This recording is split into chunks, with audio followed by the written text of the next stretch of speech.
Buenas tardes, queridos amigos, familia de Dios.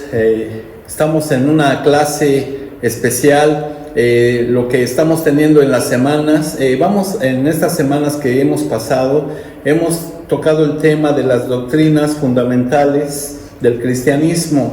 Y a medida de que nos pidieron que por favor grabáramos la clase pasada, esta clase va a quedar allí para que todos puedan accesar y tengan la información. Esperamos que sea de bendición. Esta doctrina o las doctrinas han sido de gran bendición en estas últimas semanas que hemos estudiado el tema, porque nos ayuda a crecer como hijos de Dios, cristianos. Entonces, ya hemos orado por la clase. Este es otro formato del ministerio, ¿verdad?, que llevamos. Ahora lo vamos a ver en forma de clase y espero que sea de bendición. Para empezar, ahí en su escritura, en el libro de Hebreos, capítulo 6, versículo 1 y 2. Libro de Hebreos, capítulo 6, versículo 1 y 2, dice de la siguiente manera: por tanto, dejando ya los rudimentos de la doctrina de Cristo, vamos adelante a la perfección, no echando otra vez el fundamento del arrepentimiento de obras muertas, de la fe en Dios, de la doctrina de bautismos, de la imposición de manos, de la resurrección de los muertos y del juicio eterno. Hasta ahí me quedo. Entonces, estas son las doctrinas que hemos estado estudiando en estas últimas semanas. Y la que estamos corrientemente estudiando es la doctrina de la resurrección de los muertos. Entonces, esta es la clase que nos lleva hoy en este turno, estudiar, y espero que sea de gran bendición. En primer lugar, vamos a ver ahí en el libro de Éxodo, capítulo 23.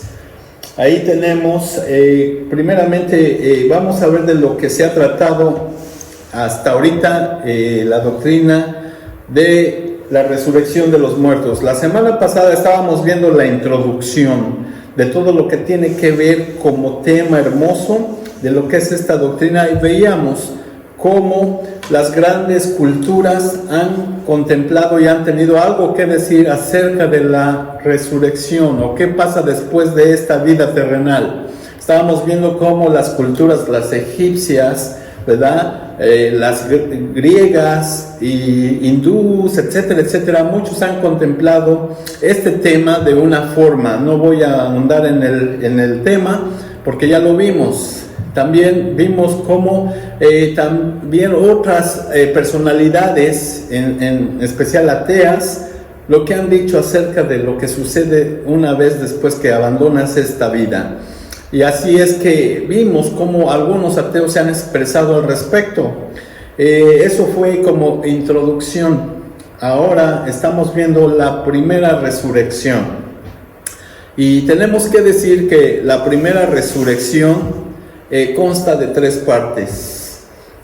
Vamos a ver lo que es la primera resurrección. Entonces, consta de 3 partes. Y nos vamos a basar en una escritura que está en el Antiguo Testamento, que es en Éxodo capítulo 23, versículo 14 al 17. Éxodo capítulo 23, verso 14 al 17, y dice de esta manera: 3 veces en el año me celebraréis fiesta. Antes, como observación, allí he subrayado lo importante que tenemos que, ¿verdad?, analizar. Entonces, leo nuevamente y después vamos al detalle. Dice así: 3 veces en el año me celebraréis fiesta. La fiesta de los panes sin levadura guardaréis. 7 días comerás los panes sin levadura, como yo te mandé en el tiempo del mes de Abib, porque en él saliste de Egipto, y ninguno se presentará delante de mí con las manos vacías. También la fiesta de la siega, los primeros frutos de tus labores que hubieses sembrado en el campo, y la fiesta de la cosecha a la salida del año, cuando hayas recogido los frutos de tus labores del campo. 3 veces en el año se presentará todo varón delante de Jehová el Señor. Ustedes están viendo esta escritura que aplicó a los hijos del pueblo Israel. Y entonces sucede que 3 veces al año tenían que presentarse delante del Señor. Y aquí hemos leído que ninguno se presentaría sin las manos vacías. Es decir, que tendrían que traer un fruto de lo que ellos sembraron. Y ustedes están viendo allí en su pantalla, en el texto bíblico, la fiesta en primer lugar de los panes sin levadura. Esa era la primera vez que se tenían que presentar, hacer fiesta de los panes sin levadura. Y después está también subrayado ahí la fiesta de la siega, ¿verdad? Ahí está la segunda fiesta. Y ahí también está subrayada la fiesta de la cosecha. Entonces eran 3 fiestas que tenían que guardar y tenían tal importancia de que era durante las fiestas que ellos celebraban durante el año, que eran 7, habían 3 muy importantes en las que ellos se tenían que presentar delante de Dios. Y no se tenían que presentar como tienen ustedes ahí subrayado. Ninguno se presentaría con las manos vacías. Qué importante es cuando venimos a la casa del Señor y presentarnos, ¿verdad? Con frutos de alabanza, ¿verdad? Y eso es ahora lo que aplica, entrar con sus puertas, por sus atrios, con frutos de alabanza. Es a lo que nos anima la palabra del Señor. Pero dentro de este modelo, estamos viendo que ellos se tenían que presentar y vamos a ver el modelo de lo que aplica a la resurrección de los muertos. Ahora lo vamos a ver cómo aplica en cuanto a lo que el Señor diseñó en cuanto a sus fiestas. No las vamos a ver en detalle, las fiestas de Dios, porque esto es otro tema. Pero sí lo que es la resurrección de los muertos, que tiene una analogía, un modelo en cuanto al año agricultural, que ellos tenían que sembrar, después esperar, y después de que habían esperado empezar a cosechar, ¿verdad?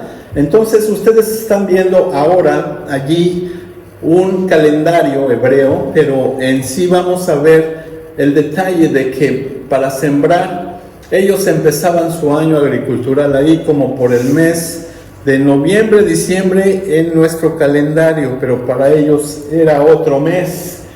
Para ellos allí es el mes, ¿verdad? de Sukkot, ahí. Entonces por ahí ellos empezaban a sembrar sus semillitas y tenían que esperar. Por ahí empezaba el año agricultural donde empezaban a sembrar y tenían que esperar. Y una vez que habían esperado la cosecha, por ahí los primeros frutos venían ahí como por el mes de marzo, abril, y ahí es donde empezaban a recoger lo primero, las primicias que se llaman. Entonces, cuando nosotros vemos en cuanto a esta regla o esta ley que aplica, que se tiene que sembrar, ¿verdad? Y para sembrar y cosechar en sí, el grano, dice la Escritura, que tiene que morir. Entonces, vamos a ver lo que dice Juan 12:24. Juan 12:24 dice: de cierto os digo que si el grano de trigo no cae en la tierra y muere, queda solo, pero si muere, lleva mucho fruto. Es lo que está diciendo nuestro Señor Jesús. El grano tiene que caer en la tierra y después morir. Y una vez que ha muerto, dice ahí la Escritura que viene el fruto después. Bueno, entonces, viendo el modelo de cómo ellos siembran y después tienen que esperar con la expectativa de recoger lo que sembraron, entonces hay un tiempo en el cual están esperando y viene lo que es la cosecha. Ellos ya han esperado, ha caído la lluvia, la tierra, ¿verdad?, ha sido fertilizada y empieza la plantita. Una vez me regreso un poquito en cuanto a la ilustración. Empieza la plantita pequeña a crecer poco a poco. Y después de que ha pasado el tiempo y la lluvia y el sol le ha caído y demás, ¿verdad? Entonces después del tiempo empiezan a vertir esos pequeños frutos, que es lo primero. Eso es lo que empieza a salir de la plantita. Y una vez que ya ha madurado, entonces empieza ahí lo que ustedes están viendo es un racimo de uvas, precioso, jugoso. Y ahí una vez que ya ha sido todo esto, pues producido la tierra, ustedes ya están listos para cosechar, para sacar todo el fruto. Y después que ha sucedido este proceso, viene lo que se le llaman los rebuscos. Una vez que ya pasó el tiempo de cosecha y viene el verano más caliente todavía, como que ese árbol o lo que está como fruto, la plantita entiende que tiene que seguir dando fruto, pero ya ese fruto ya viene no muy bueno, sino que se ha decolorado un poquito. La calidad del fruto ya no es como lo que estaba en su apogeo como cosecha, jugoso, dulce, frondoso.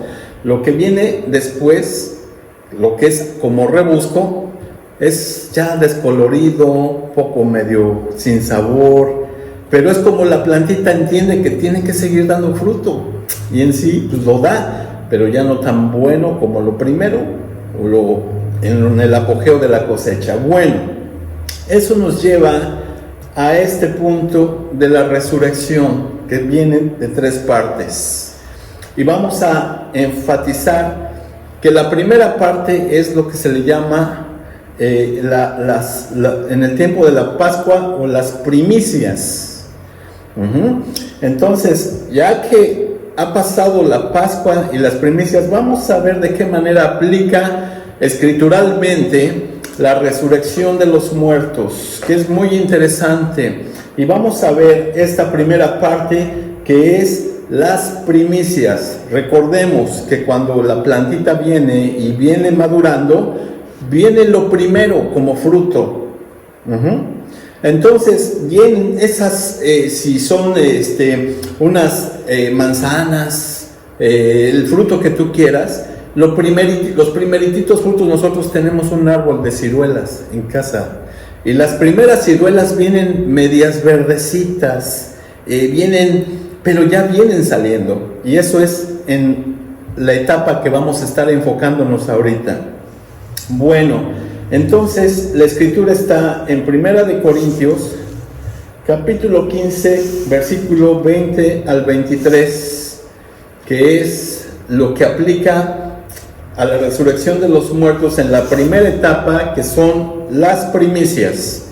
Y dice así: mas ahora Cristo ha resucitado de los muertos, primicias de los que durmieron es hecho. Porque por cuanto la muerte entró por un hombre, también por un hombre la resurrección de los muertos. Verso 22. Porque así como en Adán todos mueren, también en Cristo todos serán vivificados, pero cada uno en su debido orden. Cristo las primicias, luego los que son de Cristo en su venida. Y ahí está subrayado, si ustedes pueden ver, está muy claro el mensaje escritural. Y ahí en el verso 23 dice: pero cada uno en su debido orden. Cristo las primicias.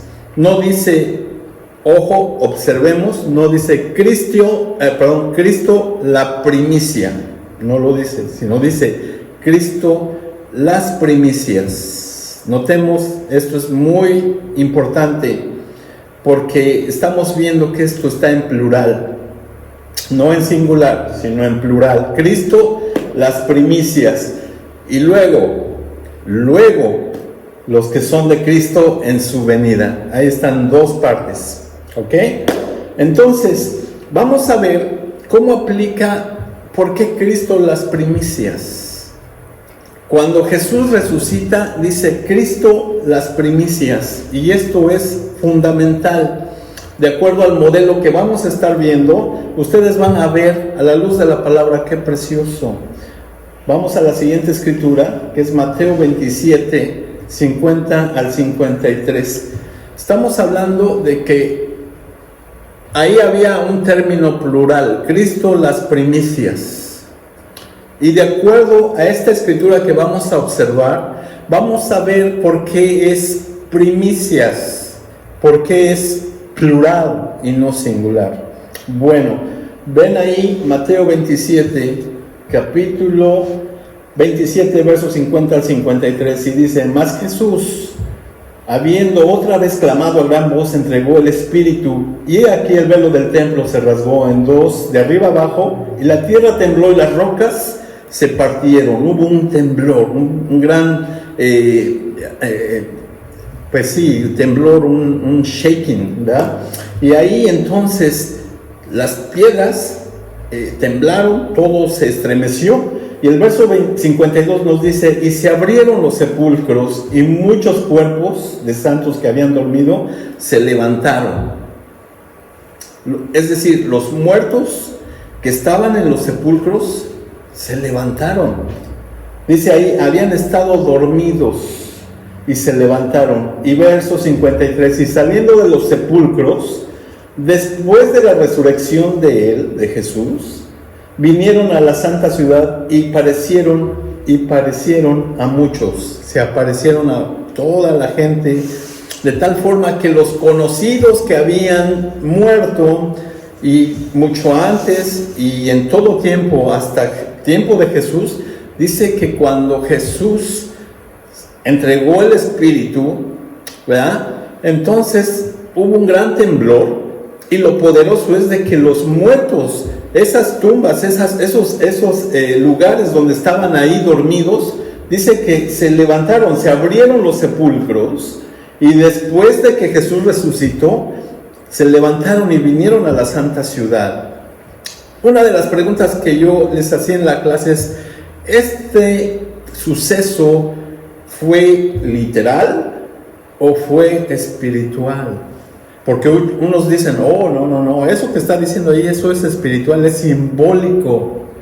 Pero no, déjame aclararte que esto fue literal. Los muertos, los que estaban dormidos desde el tiempo de Adán hasta el tiempo de Jesús, hasta allí, fueron los que se levantaron. Y Jesús, ¿verdad?, se los llevó y los sacó del paraíso y se los llevó al cielo. Pregunta: ¿por qué estaban allí y por qué hasta ese punto, ¿verdad?, no se habían levantado? Y la respuesta es muy clara y muy fácil. Es porque hasta ese tiempo la sangre de Jesús no se había derramado. No había ido a la cruz del Calvario a derramar su sangre como el Cordero que quita en primer lugar el pecado del mundo, y por su sangre todos somos salvos. Ese es el importante mensaje del Evangelio de salvación. Bueno, ¿quiénes eran estos? Pues eran todos los justos, todos aquellos que vivieron una vida entregada en obediencia y que recibieron la promesa de que vendría el Salvador, el Mesías, que entregaría su vida, y ya lo estaban esperando desde los tiempos de Adán. Bueno, eso es lo que es la resurrección de los muertos en su primera etapa, porque estamos viendo que hay tres. ¿Cuál es la segunda etapa? Bueno, es la cosecha. En primer lugar, Jesús las primicias, como vimos, que aplica al calendario agricultural. Jesús las primicias es cuando tú vienes con tu arbolito y le empiezan a salir los primeros frutitos. Esas son las primicias, lo primero. Y entonces eso aplicó a los santos, a los justos del Antiguo Testamento, y ellos les tocó ser la parte primera. Pero ahora viene la cosecha, lo frondoso, lo rico, lo dulce. Y ahí te vas a emocionar. Emociónate, porque tú y yo somos parte de esto. Entonces, la escritura está en 1 Tesalonicenses, capítulo 4, verso 14 al 17, y dice: Porque si creemos que Jesús murió y resucitó, así también traerá Dios con Jesús a todos los que durmieron en él. Por lo cual os decimos esta en palabra del Señor, que nosotros que vivimos, que habremos quedado hasta la venida del Señor, no precederemos a los que durmieron. Verso 16. Porque el Señor mismo, con voz de mando, con voz de arcángel y con trompeta de Dios, descenderá del cielo, y los muertos en Cristo resucitarán primero. Luego, nosotros los que vivimos, los que hayamos quedado, seremos arrebatados juntamente con ellos en las nubes para recibir al Señor en el aire, y ahí estaremos siempre con el Señor. Ahí está. Esta es la cosecha, hermanos. Esta es la cosecha de la cual estamos hablando. Que te emociones, nos emocionemos, porque tú y yo, la iglesia de Dios, aquellos que hemos sido lavados y comprados con la sangre de Cristo, somos parte de esta preciosa cosecha. Y entonces esto es lo que aplica a la iglesia. ¿Quiénes son ellos? Es la iglesia. Desde que Jesús fue levantado, ¿verdad? Y que les dijo Jesús, quédense aquí, ¿verdad? En el libro de los Hechos, hasta que reciban poder.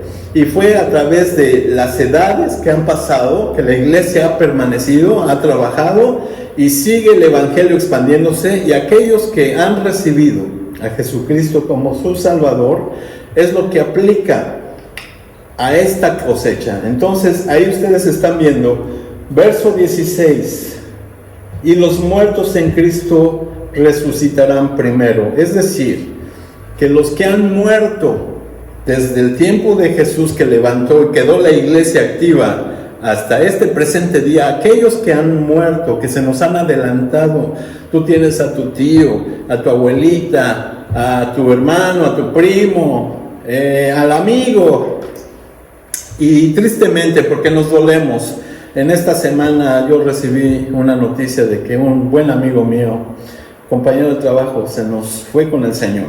Pero esa es la promesa con la que nos alentamos, que Él, Jesús, lo va a traer de nuevo. Y esta es nuestra fe y nuestra esperanza, porque quiero decirte que si tú como yo, cristianos, viles, mortales, humanos, no tenemos esta esperanza, ¿de qué nos sirve vivir? Alguien dijo ahí, si viene a la vida para morir, ¿qué caso tiene entonces vivir? O que haya venido a vivir si finalmente voy a morir. Bueno, quiero decirte que sí, hay mucho de qué hablar de esto, que realmente valió la vida, o la pena, venir a esta vida, porque esta vida simple y sencillamente nos va a entrenar a encontrarnos con nuestro Salvador. Entonces, es el tiempo en el cual es clave, es fundamental, y la cosecha está lista para ser recogida, levantada. Y ahí ustedes están viendo subrayado. Luego, porque una cosa son los que ya han muerto, los que se nos han adelantado, pero ¿qué pasa? ¿Qué hay de ti y de mí si estamos vivos en este preciso momento? Es lo que está esperando la iglesia. Cuando venga el Señor en el aire, y nosotros, los que vivimos, seamos también arrebatados, levantados. La palabra ahí es carpazo, en griego, que quiere decir, pues arrebatados, sacados. Entonces ahí vamos a nosotros a ir a ese lugar en la presencia del Señor. Vamos a ser levantados y seremos arrebatados para que juntamente con ellos, con los que durmieron, recibamos al Señor en las nubes. Esa es la esperanza. Eso es lo que la iglesia de Cristo actualmente estamos esperando, que seamos arrebatados los que estamos presentemente en vida. Y esa es nuestra esperanza. Nuestra esperanza es ver obviamente al Señor, al Maestro, a Jesús, al Salvador, al Dios eterno, al Creador de todo. Pero no solamente eso, sino que también nuestra esperanza es ver a nuestro familiar, a nuestra madre, mi mami, a tu hermano, a cualquier familiar del cual, ¿verdad?, sentimos mucho dolor que se nos adelantó, y los veremos.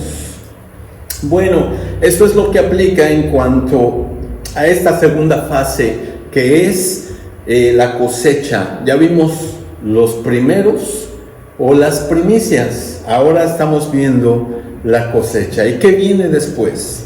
Ya nosotros estamos con Cristo, con el Señor, hemos sido arrebatados, estamos gozando en la presencia del Señor, estamos allí teniendo comunión, estamos en gozo, estamos en la gloria, en la fiesta con el Señor. Pero ¿qué sucede con los que quedan? ¿Qué sucede con alguien que se quedó?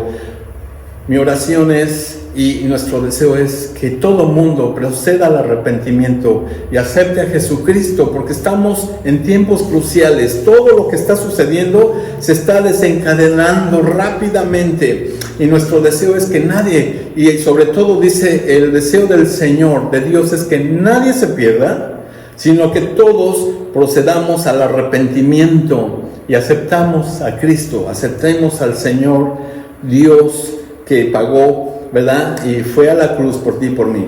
Bueno, ¿qué sucede cuando nosotros ya no estamos más en este mundo, en este planeta Tierra? Bueno, viene un tiempo difícil. La Biblia le llama la gran tribulación. Y me hacían la pregunta, ¿y qué pasa si yo me quedé? ¿Qué sucede si en el arrebato yo no me fui con el Señor?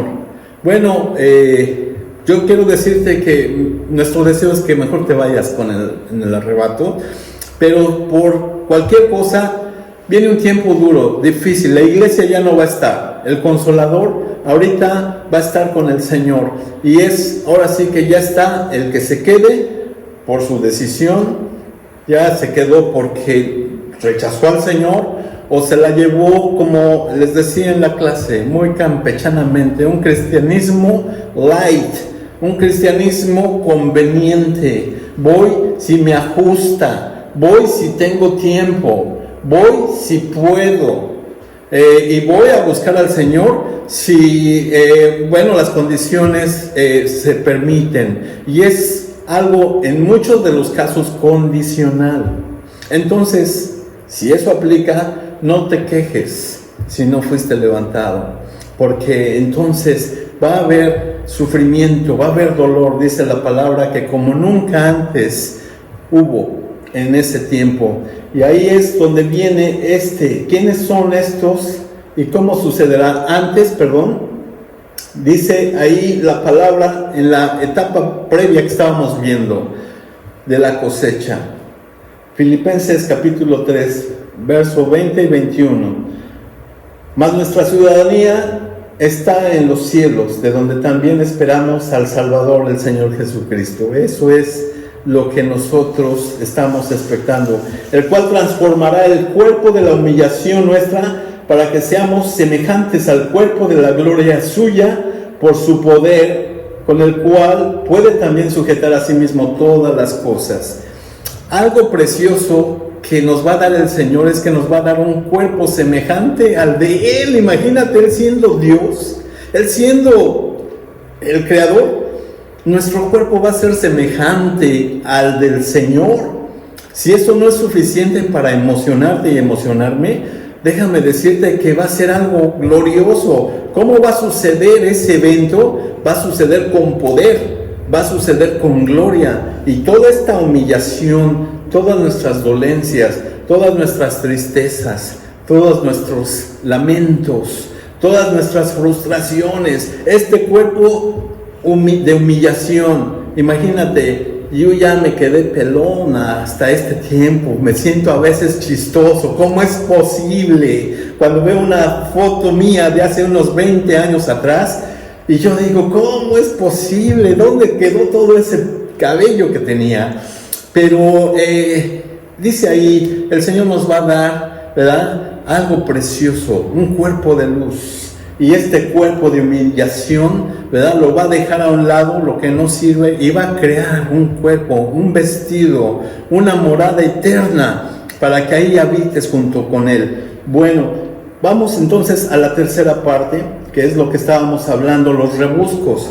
Y decíamos que entonces ya estamos nosotros con el Señor, pero los que quedaron, Esperemos que nadie quede y que todos estemos en la fiesta con el Señor. Pero aquellos, entonces, es lo que aplica en esta tercera etapa de la resurrección. Ya vimos las primicias, la cosecha, y ahora vienen los rebuscos. Volviendo al modelo, el arbolito, vienen los primeros frutos, lo verdecito, lo que todavía no está tan muy bueno, pero ahí está, es un fruto, y eso es las primicias que leíamos. Vienen después la segunda etapa, la cosecha, lo mejor, lo jugoso, lo dulce, lo rico, y ahí eso ya también fue levantado y resucitó. Pero ahora viene la tercera etapa, que es la etapa de los rebuscos, ya cuando viene lo último de la fruta, que no está media buena, está media, pero es fruto. Y entonces ahí está la tercera etapa. Dice el libro de Apocalipsis, capítulo 20, verso 4.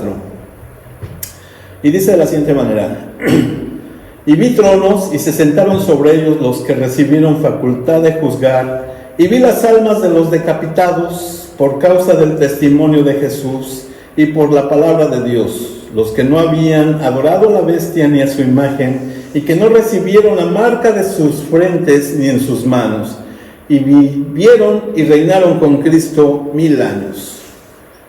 Y ahí hay una información más, verso 5. Pero los otros muertos no volvieron a vivir hasta que se cumplieron 1000 años. Esta es la primera resurrección. Es lo que estamos viendo, la primera resurrección.